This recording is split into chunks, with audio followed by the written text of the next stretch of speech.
নবী সাল্লাল্লাহু আলাইহি ওয়াসাল্লাম বলেছেন, যে ব্যক্তি রাতের বেলা ঘুমানোর সময় সূরা কাফিরুন তেলাওয়াত করবে, আল্লাহ পাক সেই ব্যক্তিকে শিরকের পাপ থেকে মুক্ত রাখবেন ইনশাআল্লাহ। প্রতিদিন ছাড়বেন না এগুলো ইনশাআল্লাহ।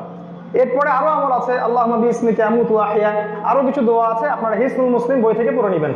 এইভাবে যদি আমরা ঘুমাই, আপনি দেখবেন ঘুমটা আপনার পরিষ্কার হবে, স্বচ্ছ হবে। এই ঘুমের মধ্যে যদি আপনি ভালো কোনো স্বপ্ন দেখেন, মনে করবেন আল্লাহর পক্ষ থেকে স্বপ্ন দেখানো হয়েছে। আর যদি খারাপ স্বপ্ন দেখেন, তাহলে বাম দিকে 3 বার থুতু ফেলবেন আর বলবেন আউযু বিল্লাহি মিনাশ শাইতানির রাজিম।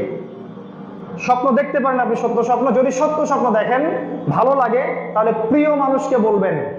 আর যদি খারাপ লাগে, দুশ্চিন্তাগ্রস্ত হন, আপনাকে ভয় দেখানো হয়, তাহলে কাউকে বলবেন না, বরং আল্লাহর কাছে আশ্রয় প্রার্থনা করবেন। এরপর ঘুমানোর অ্যালার্ম দিই আমরা অনেকে, প্র্যাকটিক্যাল কথা বলছে। অ্যালার্মটা দিবেন